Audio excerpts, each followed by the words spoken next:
morning, or depending on when you're watching this, good afternoon, good evening, or good night. My name is Ross, and as always told out of Voice of Radio.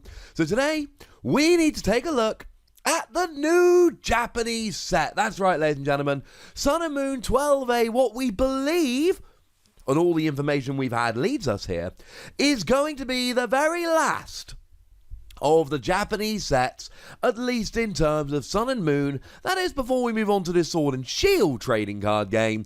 And, well, the excitement for that is at fever pitch, but that's not what we're talking about today, ladies and gentlemen. And it looks like it's Tag All-Stars, and it looks like it is largely a reprint set. Now, there has been a picture going around Twitter from Korokoro magazine, which shows a little bit of information, but the lovely Primal Lugia from PokerGuardian.com has hooked us up with images of both the booster pack and the booster box, so we can know with a fair amount of certainty what's going on here, at least to a certain degree. Now, that's all we have right now, but we actually know quite a lot. There's enough information that we've got from here and from other places, etc., which can lead us to some fairly strong conclusions. For instance, we know it's Sun and Moon 12A because it literally says so on the booster pack. And when we're thinking reprint set, I mean, if we look at the booster pack here, we can see Pikachu and Zekrom, we can see Reshiram and Charizard, and we can see Mewtwo and Mew. Now, to be fair, they are probably the very best of the Tag Team GXs. Like, if we had to sit there and look at the three Tag Team GXs that have made the biggest impact on the metagame since they were released, it's probably those guys. So that's cool. We like this, ladies and gentlemen. Them getting a reprint is good. How do we know that they are the regular art and not some fancy new art? Because of the Korokoro page, which does show us the regular artwork of all three of them. So they are getting reprinted, they're not getting new artworks. So it's going to be largely a reprint set, and honestly, we should be expecting this. Black and White ended with Legendary Treasures, which was largely a reprint set and did actually reprint a whole bunch of really good cards. And if we look at X and Y ended with Evolutions, which did introduce a whole bunch of new cards, but by the same token, a lot of them were basically just reprints of the base set. I mean, if you look at the Charizard base set and Charizard from Evolution side by side, we can see that that's where they were going. And we shouldn't be upset about a reprint set. The last reprint set we actually got was GX Ultra Shiny, which was a Japanese set which came out a year or so ago, and it was largely a reprint set, except it also gave us what is become Hidden Fates. And if you've been paying attention to this channel or the Pokemon TCG world generally over the past couple of months, you'll know that people are going crazy for Hidden Fates. That shiny Charizard from Hidden Fates, it's going for... Well, the first one went for $10,000. Like, that's ludicrous, ladies and gentlemen. People are loving Hidden Fates. It's moderately available in Europe, but over in the US, it's basically sold out everywhere. So it really depends how they do a reprint set. Now, Call of Legends was the set that finished off the Heart Gold Soul Silver era, which, to be fair, was only 5 sets before that. And Call of Legends introduced some really good cards like Pachirisu, and it reprinted a whole bunch of good cards. We got our reprint of Cleffa. We got our reprint of Professor Oak's New Theory. We loved it, but, and this is a very important but, people had those cards. And they were different artwork, but they weren't particularly fancy. Well, the trainers weren't, but the Pokemon were different artwork, and people didn't care enough. Whereas when Hidden Fates came along, and they started giving us all of these shiny Pokemon, people were like, oh my goodness, that's amazing, I want it. There's only like 90 new cards in Hidden Fates, and I mean, the best among them are ones like Jesse and James and Jolteon, which I think with the best will... they're not... That's a nice way to put this. they're not really on the same level as the best cards from other sets. I mean, when we look at Jesse and James, it can be a pretty disruptive card, but is anyone arguing it's up there with cards like Dedenne or Reshiram and Charizard in terms of the impact it's going to have on the format? I don't think we are. So it's going to be largely a reprint set, but I say largely a reprint set extremely deliberately, because it is not entirely a reprint set. Because you see, ladies and gentlemen, we've already seen 3 cards that have to be from this set. That there is no option for them to be from this set. There are 3 cards we've actually seen that we know are coming in Cosmic Eclipse, 2 in Portuguese, 1 in English, which haven't been released in any Japanese set so far. So we know that they have to be from Cosmic Eclipse.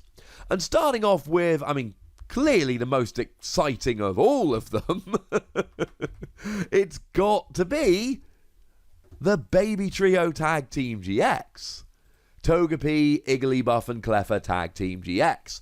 We know it's coming in Cosmic Eclipse. It can only be in Tag Team All-Stars. And, I mean, look, when I analysed this card, I said that most of the time you're going to be better off with Gardevoir and Sylveon, and I make no apologies about that.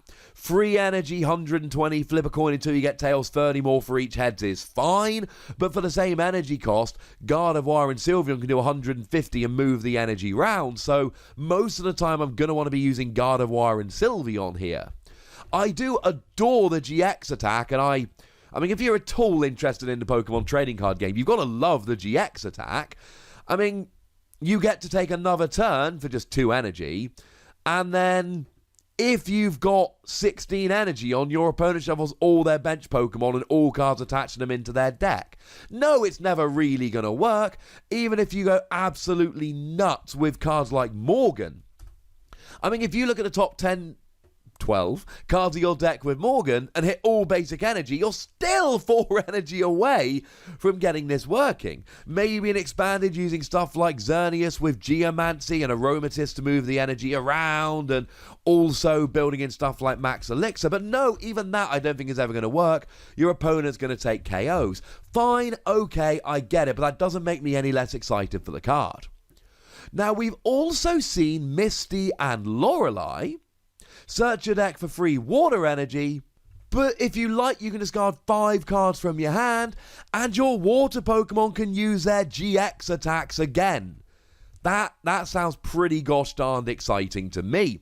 That one I really like. I think there is so much potential with that particular card. And then we've got the only Tag Team GX that's actually got bespoke artwork, i.e. new commissioned artwork, Belelba and Brycen-Man, that discards the top 3 cards of both players' decks, and then you may discard 3 cards from your hand, and if you do, both players discard their bench Pokemon until they have 3 bench Pokemon left, but your opponent discards first. So we know these 3 cards are coming in Cosmic Eclipse. They must be in Tag All-Stars. Now, I've had a good chat with the lovely Primal Lugia over at Poker Guardian to try and figure out what else might be in this set. Now, it has actually been confirmed by the Creatures Inc. director that Espeon and Deoxys and Umbreon and Darkrai are getting a special art card, like most of the Tag Team GXs have had. Now, the reason they haven't actually got them so far is because they were released in their own decks in Japan, not in a set. Hence, they didn't get the special art like they would in a set. So we're expecting those cards to be in Tag Team All-Stars. Similarly, there's that ridiculous EVGX I showed you the other day, on which, I think opinion being mixed is a polite way to put it.